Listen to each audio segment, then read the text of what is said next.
Hello friends, स्वागत है हमारे यूट्यूब चैनल में आपका। SSC constable GD final result का वेट हम लोग कर रहे हैं कि फाइनल रिज़ल्ट का एक तरह से काउंटडाउन शुरू हो चुका है। अभी व्हाट्सएप ग्रुप पे कुछ ऐसे मैसेज वायरल होते रहते हैं कि रिजेक्शन स्लिप आ रहा है।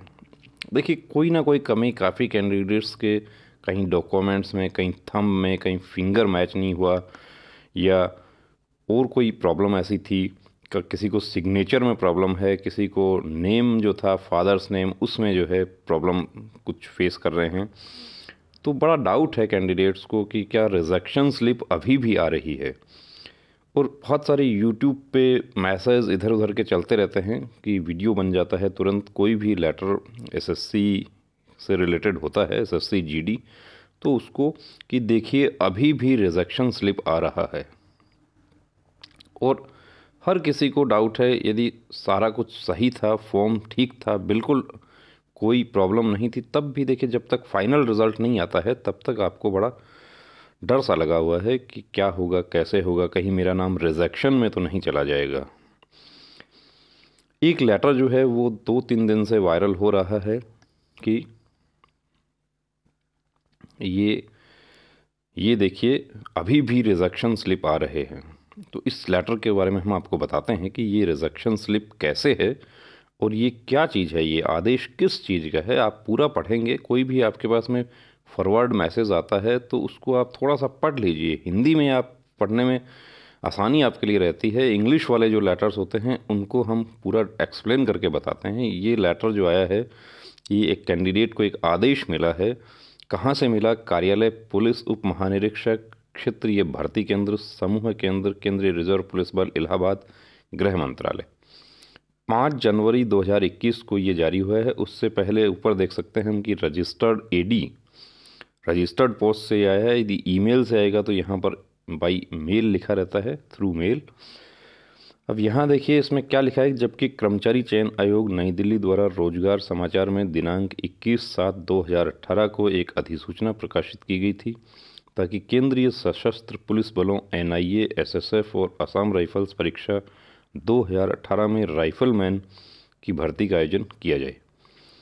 तदनुसार सिपाही जीडी परीक्षा 2018 का संचालन कर्मचारी चयन आयोग द्वारा गृह मंत्रालय के निर्धारित परीक्षा योजना के अनुसार किया गया। इस भर्ती परीक्षा के लिए केंद्रीय रिजर्व पुलिस बल को नोडल एजेंसी नामित किया गया है। कर्मचारी चयन आयोग एवं गृह मंत्रालय के बीच हस्ताक्षरित समझौता ज्ञापन के अनुसार कर्मचारी चयन आयोग अधिसूचना, आवेदन फार्मों का पंजीकरण, कंप्यूटर आधारित परीक्षा का आयोजन करवाने एवं तैयारी ऑब्लिक अंतिम परिणाम की घोषणा ऑब्लिक मेरिट सूची जारी करने के लिए जिम्मेदार होगा। ये काम किसका होगा? कर्मचारी चयन आयोग यानी एसएससी का। समन्वयकर्ता केंद्रीय सशस्त्र पुलिस बल परीक्षा की योजना, रिक्तियां, पीएसटी पीईटी का संचालन डीएमई आरएमई अभ्यर्थियों के दस्तावेज सत्यापन की जिम्मेदारी होगी। सिपाही जीडी भर्ती परीक्षा के लिए निम्नलिखित कार्यवाही का संचालन पहले पूर्ण हो चुका है। अब देखिए क्या क्या हो चुका है।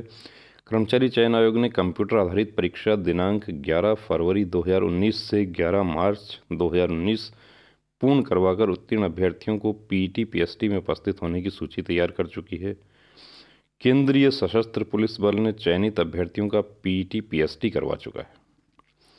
जबकि आप श्री रवि कुमार अनुक्रमांक संख्या कंप्यूटर आधारित परीक्षा से पीईटी पीएसटी में उपस्थित होने हेतु चयनित हुए थे। कंप्यूटर आधारित परीक्षा में पास होने के बाद में पीईटी पीएसटी में, और आप पीईटी पीएसटी में दिनांक 16/9/2019 स्थान 18 बटालियन आईटीबीपी इलाहाबाद उत्तर प्रदेश को उपस्थित हुए थे।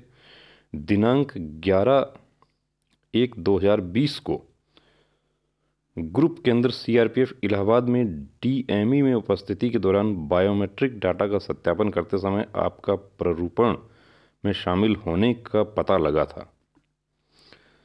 अब यहाँ पर देखिए क्या पॉइंट, क्या मैं आपको समझाना चाह रहा हूँ कि जब 11 जनवरी 2020 को सीआरपीएफ इलाहाबाद में इनका डीएमई हो रहा था, उस समय बायोमेट्रिक का सत्यापन इनका नहीं हुआ। यानी इनका फिंगर मैच नहीं हुआ। तो इसमें कहा गया है कि इम्पर्सोनेशन, यानी कि दूसरा कोई कैंडिडेट किसी की जगह शामिल होता है, उपस्थित होता है, उसे इम्पर्सोनेशन कहा गया है, प्ररूपण। आपका बायोमेट्रिक डाटा जो फोटोग्राफ एवं फिंगर का निशान कंप्यूटर आधारित परीक्षा के समय ली गई थी का मिलान डीएमई के दौरान नहीं हुआ। यानी जब एग्ज़ाम में जो फिंगर लिया गया वो मेडिकल के समय फिंगर से मैच नहीं हो रहा है, और जो एग्ज़ाम में जो फिंगर लिया गया है वही आगे पीटी पीएसटी प्लस मेडिकल के समय मैच होना चाहिए। मिस मैच हो रहा है, बहुत से लोगों का मिस मैच हुआ है, अब इनका भी मिस मैच हुआ नहीं हुआ। जबकि परीक्षा के सूचना के पैरा संख्या 16 में ये स्पष्ट वर्णित था कि यदि अभ्यर्थी भर्ती के किसी भी चरण में अनाचार करता हुआ पाया जाता है तब परीक्षा से उसकी उम्मीदवारी रद्द कर दी जाएगी और उन्हें आयोग की परीक्षा में एक नियत अवधि के लिए शामिल नहीं होने दिया जाएगा।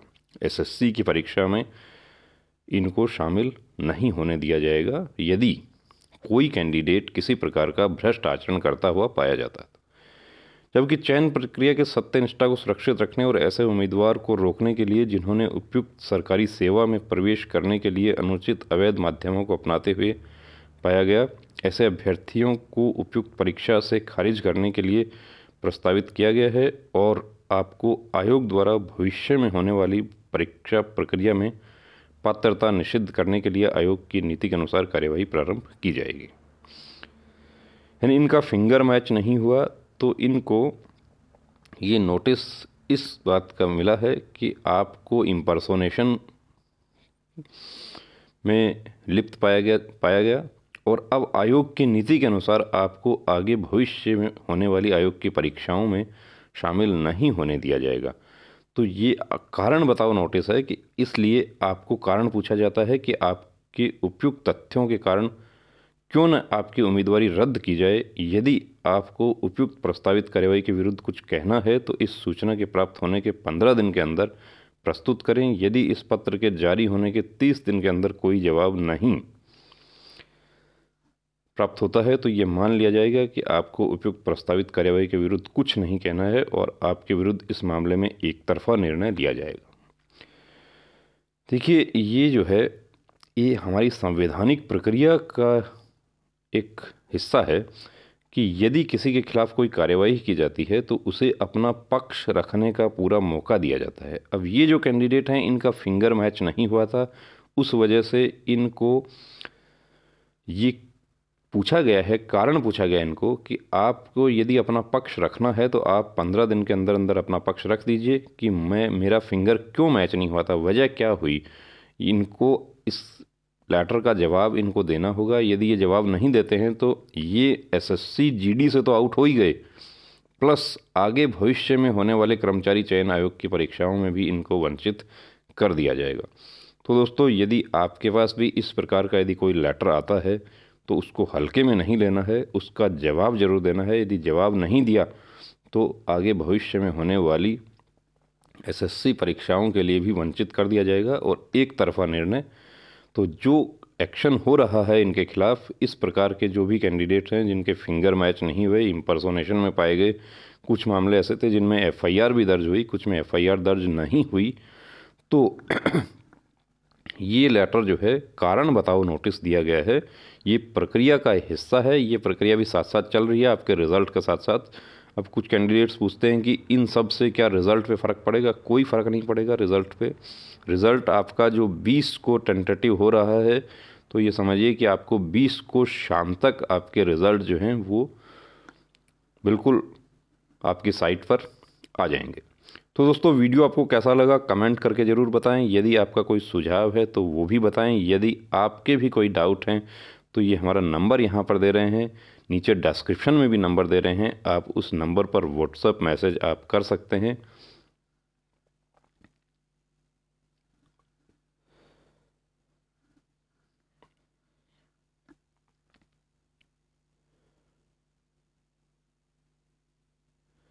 इस नंबर पर आप व्हाट्सएप मैसेज कर सकते हैं। आपको भी यदि कोई इस प्रकार का लेटर मिलता है या आपके कोई डाउट हैं तो आप बिल्कुल क्लियर कर सकते हैं। तो दोस्तों, अब रुकना नहीं, अब थमना नहीं, अब ठानना है, वर्दी को हर हाल में पाना है। जय हिंद।